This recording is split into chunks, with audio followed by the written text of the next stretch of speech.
Go in there, please. I think we set the stage to carry on further conversations. You know, we only have 15 days really to go.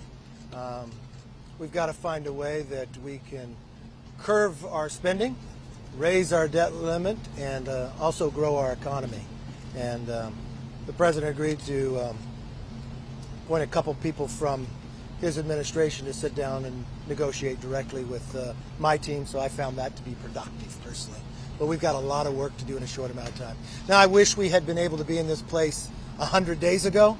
This is what we requested, but we are where we are, so we will work hard to make sure to try to have this to come to fruition. When did you take default off the table?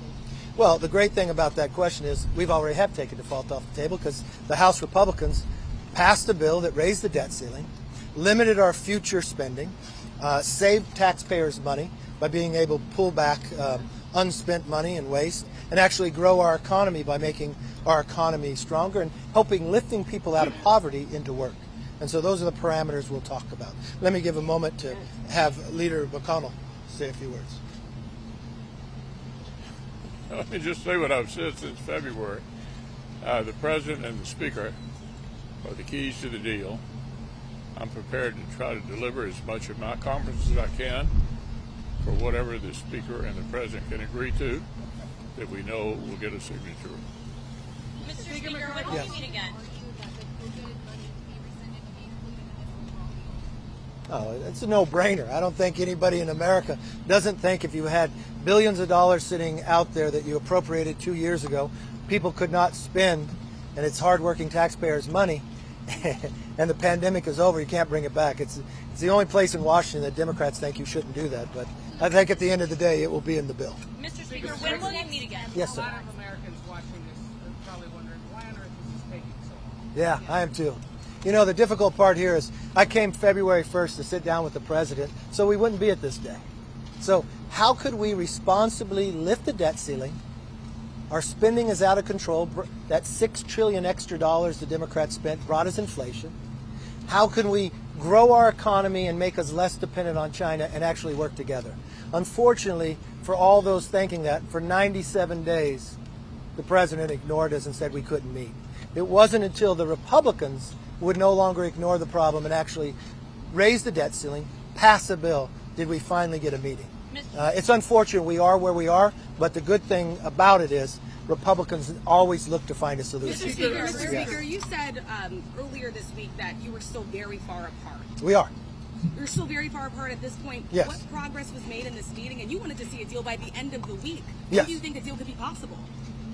It is possible to get a deal by the end of the week. It's not that difficult to get to an agreement. When you think about Limit, Save, Grow, the bill we passed, we raised the debt ceiling.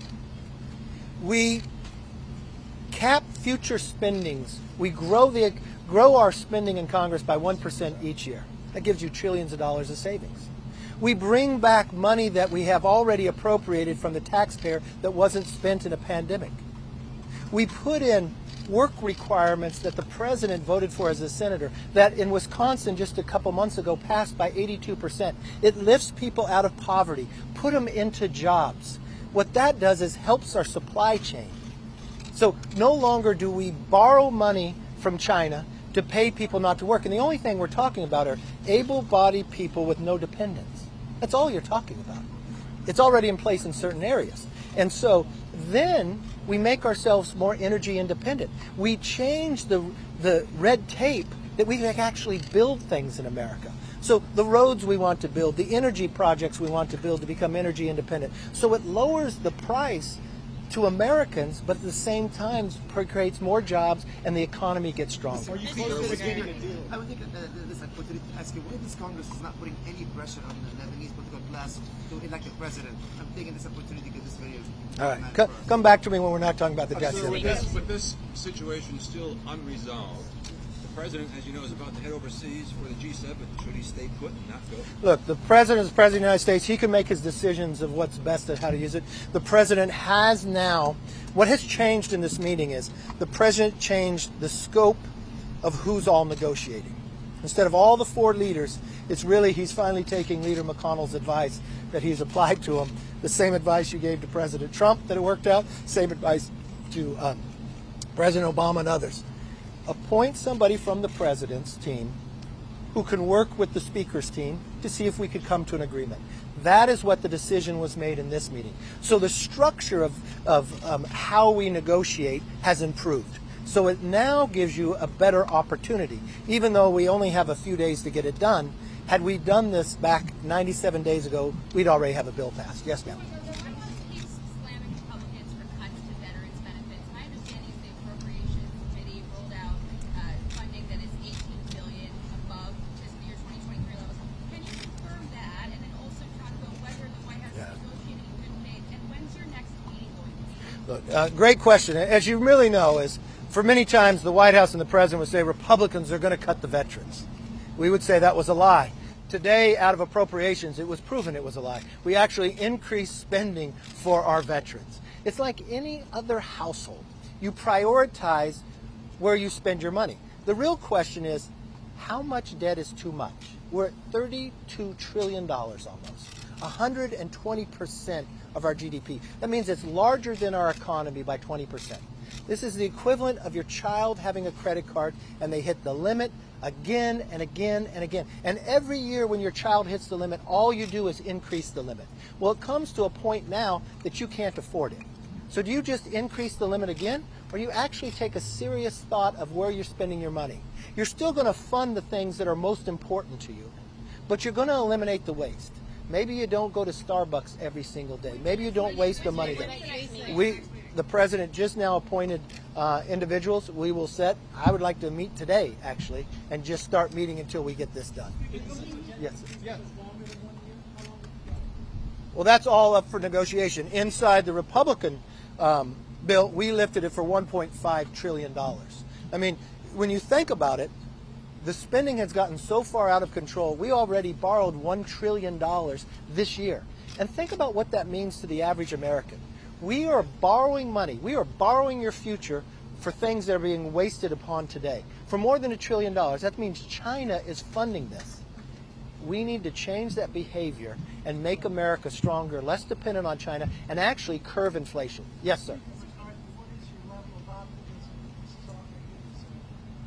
You know, look, if this is where we were in February when I first came down, I'd be very optimistic that this would get solved right away. The structure has changed, so we're in a better process. Mitch, you want to say anything else? Well, let me. 7 of the last 10 debt ceilings have carried something else. What the Speaker and I are advocating here is not unusual. It's more common than not. A perfect example of it is the Congressional Review Acts that we've been voting on periodically in Congress to overturn was done on a debt ceiling during the Clinton administration. So this shouldn't be this hard. Number one, we know we're not going to default. They know it, we know it. We're running out of time. And just finally, as the Speaker has pointed out, the President's agreed to designate somebody to be the lead, as I recommended to President Trump in 2019 when we faced the same situation. Do you think he wanted to negotiate with Speaker Pelosi? Of course not. I said, you have no choice. We understand that Mr. Biden's cutting short his trip. Did you put pressure on him to do that? Did you put pressure on the president to Go right ahead. Can you talk about your discussions during the meeting on the work requirements? Are you just discussing TANF changes now, or is medicated SNAP requirements still on the table? Look, I'm not going to negotiate with all of you. We know where we need to get to. We know what bill we have passed. Look, the way the founders have developed this country, which is an unbelievable country, you lend your voice to your elected officials. The House passes a bill, the Senate passes a bill, and then you go to conference. Unfortunately, the House is the only body that has passed a bill and raised the debt limit.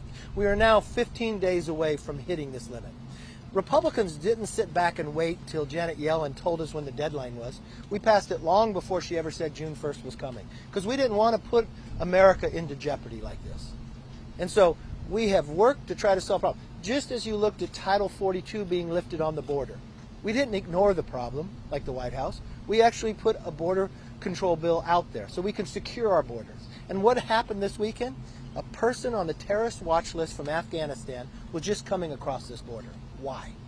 You know, we caught more people in the month of February on the terrorist watch list than we caught the entire time of the last administration.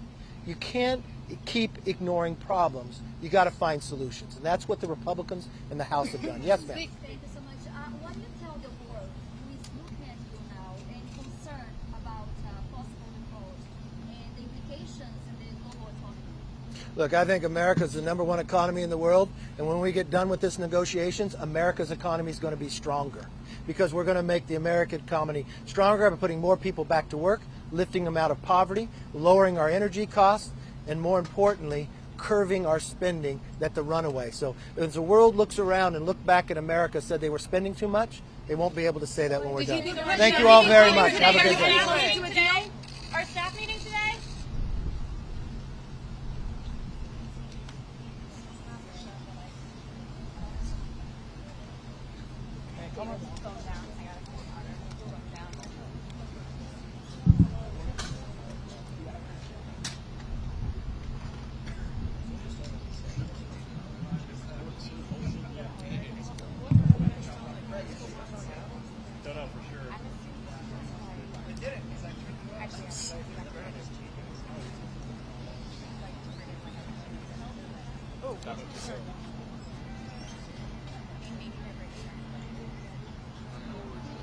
Heads up, heads up.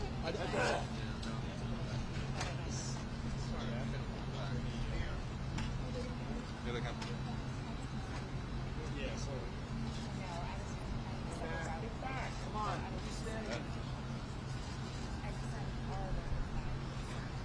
Senator Schumer, how'd it go in there today? Look, it was a good and productive meeting. Everyone agreed that default would be the worst outcome, a horrible situation for America and America's families. But we also agreed that we need to pass a bipartisan bill with bipartisan support in both chambers. I asked Speaker McCarthy, does he agree with that? And he said yes. And his bill, of course, is not a bipartisan bill. And so the bottom line is that we all came to agreement that we were going to continue discussions in the way that I believe Speaker McCarthy described, which was agreed to by all of us in the room together. And hopefully we can come to an agreement. We don't have much time, but default is just the worst alternative. And having a bipartisan bill in both chambers is the only way we're going to avoid default. Hakeem and I are committed to trying to get that bipartisan bill done. It was a positive meeting. I thank the President for once again convening us. It was an open and an honest, but a very cordial discussion. We all agreed that the only path forward is to reach a bipartisan agreement anchored in common ground. We all agreed that default is not an acceptable option and must be avoided.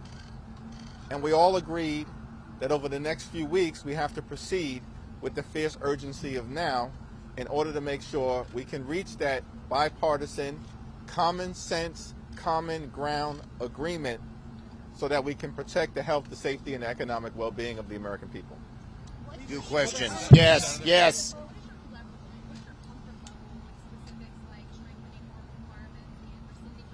Yeah, we're not going to get into negotiations out here. We have to come to common ground. That's the only way this has ever gotten done. It has never gotten done with one party saying you have to do it my way. You have to get both parties in both houses together. Yes. How do you define a common ground? Well, you'll know it when you see it, and that what that means is that we'll not sacrifice our values. They'll probably not sacrifice their values, but we'll have to come together on something that can avoid default. Default is a disaster. Full stop. And everyone understood that in the room. I was glad to see that everyone understood what a disaster default was. Would you say that you're closer to a deal today than you were a week ago? You said it was productive. Yes, I think it was, as the leader said, it was a much more cordial meeting. There were honest and real discussions about differences that we have on a whole variety of issues, but it was all respectful, and that was a good sign as well. Okay? Do you want to say one thing? Go ahead. It was.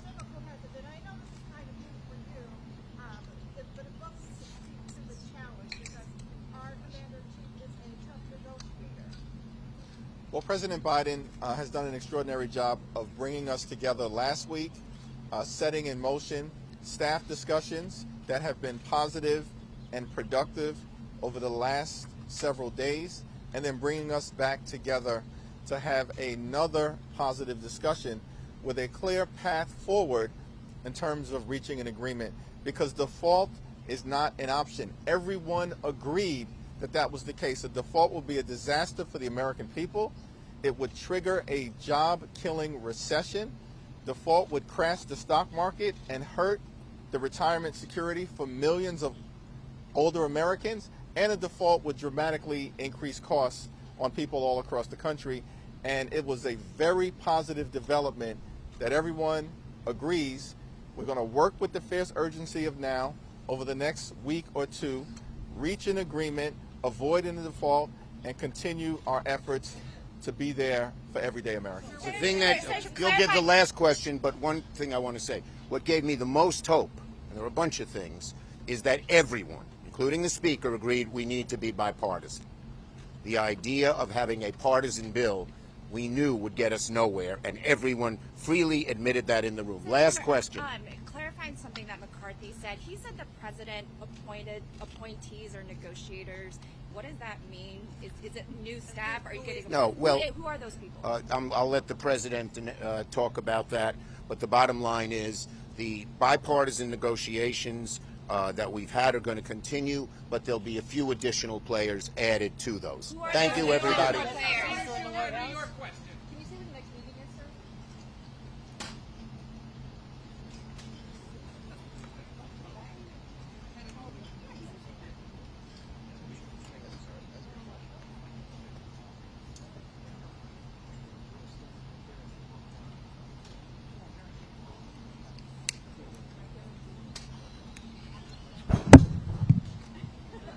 A Russian man claiming to hold top-level secrets about Russian advanced bombers has just turned up at the U.S. southern border, seeking asylum. The man claims to have been an engineer at a production facility over in the city of Kazan, and he says that he possesses top-secret information about the White Swan Tu-160, which is the most advanced bomber in the Russian arsenal. U.S. border officials, they interviewed the man, and they determined that his story was in fact credible and eventually passed him off to the FBI, who are still in the process of interrogating him right now. However, analysts have pointed out that the fact that the story was even leaked to the public is an indication that perhaps the American government is encouraging other Russians who also hold top-level secrets to also escape to America. And if you thought that was interesting, well then you should click on that button below this video and check out Epic TV, one of the best no-censorship video platforms on the internet. On there you will find awesome programs like American Thought Leaders. We've now been, for 2 years, trying to obtain the unredacted emails. We're down to the last 50 pages. So that's where all the incriminating evidence is. Crossroads. One of the big things happening right now is what's taking place with Russia and China. Counterpunch. You will see information you've never seen anywhere else. Facts Matter. I'm your host, Roman from the Epic Times. Stay informed, and most importantly, stay free. As well as a plethora of great documentaries, wholesome movies that you can enjoy with your whole family. If I reach 1 hour, I accomplish something. Cooking programs, and my absolute favorite, programs about traditional art and traditional music, which can honestly uplift your mood and fill you with hope for the future.